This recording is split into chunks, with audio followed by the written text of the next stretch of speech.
সময় যে কিভাবে চলে যায় সত্যি বোঝা যায় না। দেখো এক্সামের দিনে ওদের কি হয়েছিল, হই হই করে পুরো ক্লাস হয়ে যাওয়ার পর এক্সামের দিনে কতটা কি হয় সেটা দেখাবো এই ভিডিওতে।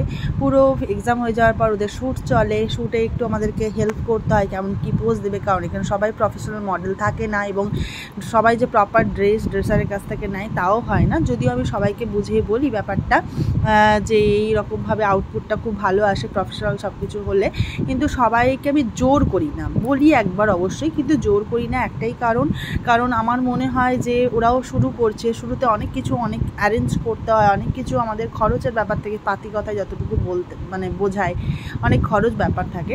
তো আমি একদিন ওই সময়টা পেরিয়ে এসেছি, তাই জন্য আমি জানি যে ওই সময়টাতে এতটা আমি চাপ দিই না যে লাগবেই একদম এই প্রফেশনাল মডেল না হলে হবে না।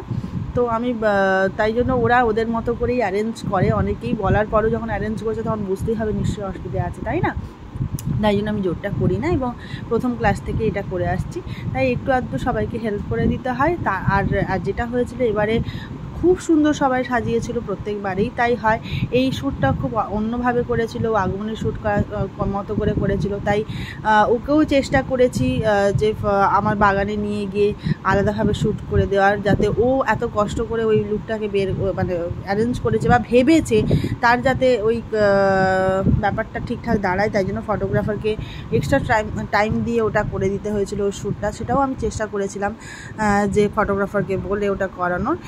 তো যাই হোক, সবারই কাজ মোটামুটি ভালো হয়েছিল, তোমরা সেটা দেখতেই পাচ্ছ। আমারও খুব ভালো লেগেছে। আমার এগুলো দেখলেই মনে হয় যে ওরা যদি প্রপার মডেল এবং প্রপার ড্রেস পেতো তাহলে আরও কত না লুকগুলো ভালো বেরিয়ে আসতো। তো সেখান থেকে ওরা নিজেদেরই একদম ক্লোজ, যারা ঠিকঠাক মানে একদমই প্রফেশনাল নয়, কারণ প্রত্যেকের দিদি বোনরা এখানে ওই রকমভাবে মানে ক্যামেরা ফেস করতে তো জানো সবাই পারে না, সেইখান থেকে যে ওরা এত সুন্দরভাবে সাজিয়ে মানে ফটো গেছে, ফটোগুলো বের করা গেছে, এটাই অনেক আমাদের কাছে। কারণ প্রত্যেকে কিন্তু ক্যামেরার সামনে স্বাচ্ছন্দ্য বোধ করে না। সাজিয়ে দিলেও মানে মানুষটি কীভাবে ক্যারি করছে সেটা কিন্তু অনেকটাই ডিপেন্ড করে, যে তুমি যাকে সাজালে সে যদি ক্যারি করতে না পারে তখন কিন্তু সাজানোটা বেকার হয়ে যায়। আমার তো তাই মনে হয়, তোমাদের কি মনে হয় জানিও। আর ভালো লাগলে অবশ্যই সাবস্ক্রাইব করে দিও আমার চ্যানেলটা, আর যদি ফেসবুক থেকে দেখো তাহলে পেজটাকে ফলো করে দিও, আর লাইক কমেন্ট শেয়ার অবশ্যই করো। আর আমাদের নেক্সট ব্যাচ খুব তাড়াতাড়ি শুরু হচ্ছে, জুলাই মাস থেকে, 5 জুলাই থেকে শুরু হচ্ছে। তার সিট বুকিংও চলছে, তোমাদের যদি মনে হয় সিট বুক করতে চাও তাহলে অবশ্যই যোগাযোগ করে নিও। আমি উপরে নাম্বারটা অবশ্যই দিয়ে রাখছি, ঠিক আছে?